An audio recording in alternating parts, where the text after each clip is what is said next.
And action! What are you bringing me, Sergeant? Contact! No! Don't shoot!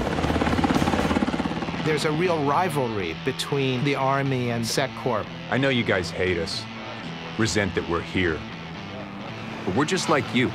I'm not here to get rich. What are you here for? Actually, I'm not entirely sure. But I've been told it's essential to preserving the American way of life. It gave me an antagonist that wasn't a paper tiger authoritative figure saying, if you do this, I'm gonna do that.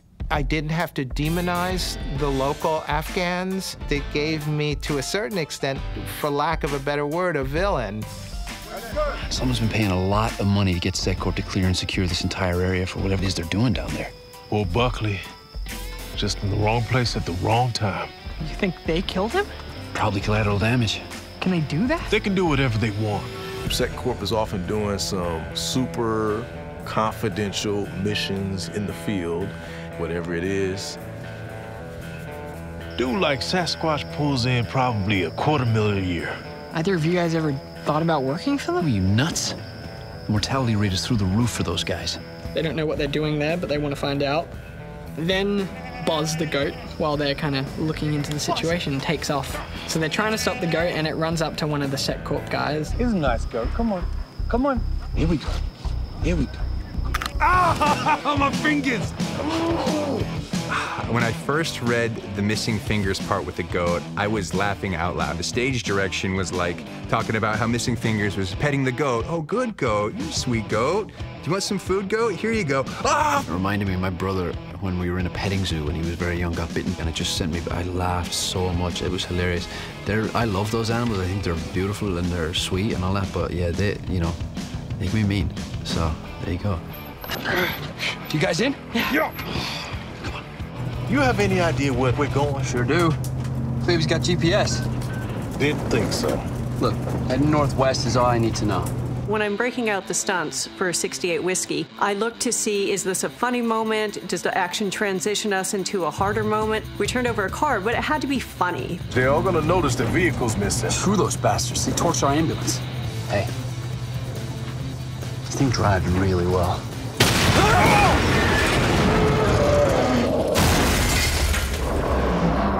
Special effects were very specific about the cage they made and hoping to get the car to bounce a certain way, so we all worked together to make that happen safely and also to help the storyline. What are the stunts about? How do we carry the feeling of the scene through the action and not be taking out of it because you see cars flipping over or people hanging off in a helicopter? I want them to see an organic continuation of the episode. Sergeant Alvarez, you're going to be on the morning flight to Bagram. Yes, sir. From there, you'll be flown directly to Ramstein and then on to Fort Hood. I get deported the minute my feet hit U.S. soil. I have no choice in the matter. Alvarez suffers the slings and arrows of her situation and doesn't ask for sympathy. I think that's something that all my characters have in common. They all just want to get on with their lives. And in the case of my medics, save lives. This is straight up, and all the Mexicans back to Mexico. Neither of us is in a position to make that call. I'm afraid I am, sir. I was granted that status as a medical professional. Unless you lodged some sort of complaint, I don't see how anything changed. Of course I didn't. Your duty here for me has been exceptional. At first, it's typical Austin, all business. Yes, it's chain of command. I'm doing what I'm supposed to do, but I gotta take a minute here because this is derailing everything she's ever wanted to do in her life. You know, I might as well go back because I have no idea what kind of racist goddamn country I'm defending by being here. I work damn hard so I wouldn't have to scrape white people's off of toilet seats like my mom. It's tough. He tries to make it better for her. He understands the discrimination, you know. As a black man who's had to deal with an ungodly amount of to rise to my rank, I'm sympathetic to your plight. But as a colonel in the United States Army, I obey the chain of command. Chain of command is telling me you're out.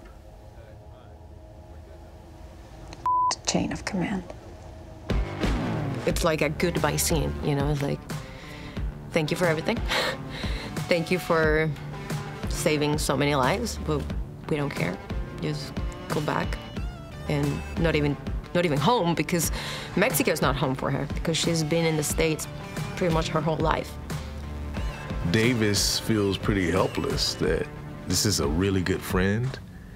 They've become a family unit, and without her, it's gonna feel like a great loss, but he can't do anything about it. Colonel Austin's got me in the next convoy to Bagram. From there to Germany, from there to Texas. From there, I get deported back to Mexico.